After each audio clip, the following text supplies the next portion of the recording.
Ezagutu nuen tipo bat grafitia egiten zuena nire herrian. Utzi zidan kasete bat, holan pupurriko kantuekin.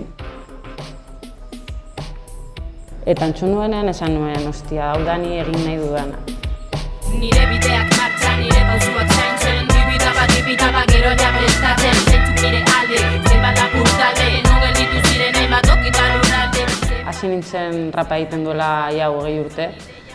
Karo, udak pasatzen dituen hor, eta hip-hoparekin eta raparekin nengoen holan pizka bat mugimenduan, baina gero bueltatzen nintzenean Euskal Herrira, hemen ez nuen ezagutzen inork. Bueno, mundu sapi honetan, aurkitu nuen kontzertu batetan Bilboko talde bat. Eta entzun dituen kalean abesten eta esan nuen, ni idatzi nahi dut eta hau frogatu nahi dut. Eta hasi nintzen idazten, poliki-poliki gauzak lortzen, non dauz emakumeak hemen. Osea, ni nahi dut rap talde bat egitea eta emakumezkoak izatea.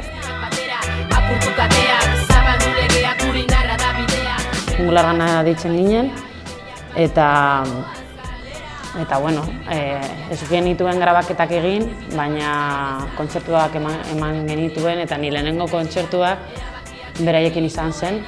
Euskal Herriko lehenengo rap talde emakumezkoa, baina bueno, kontaktuan jarri ginen eta gauzak egiten. Berriro geratu nintzen bakarrik, eta esan nuen, bueno, grabatuko dut maketa bat, Almohadillaka deitzen zena.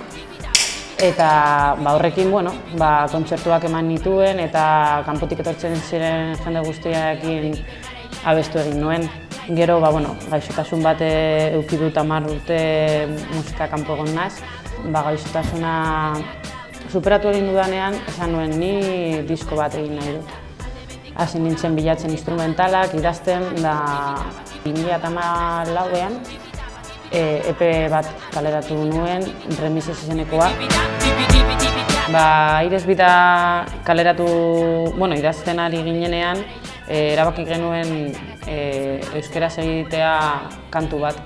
Orain arte ez dira egon emakumeak euskeraz rapa egiten, eta gure kultura eta gure hizkuntza indartu behar delako, traka-matraka egin genuen. Ez genekien zer gertatuko zen historia horrekin, ez? Eta ikusi genuen jendea gustora zegoela, eta izan zen pizka bat holan, behar nuelako bueltatzea, ez? Ez nuen ezer espero. Eta batean izan da lokura hutsa.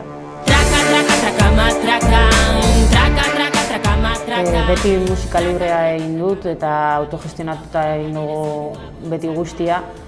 Eta bidean aurkitu nuen Taupak elkartea, eta haien filosofia eta nirea berdina zenez, nire tokia aurkitu nuen, ez? Zergatik izotze erregina.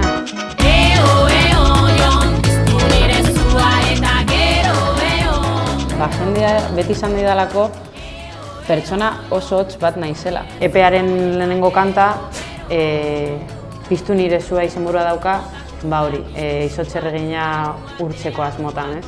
Niretzako erronka izugarria zen diska euskeraz egitea, ze euskaldun berrenaz, eta naiz eta euskeraz ikasi eta hori, gero nire bizitzan nire alboan dagoen jendea ez daki euskeraz hitz egiten, orduan zaila izan da.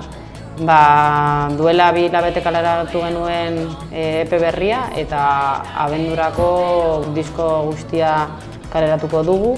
13 kanta edukiko ditu, kolaborazioekin eta dena euskeraz. Ateratzen direnak guztiak emakumeak izango dira eta abez gertatzen,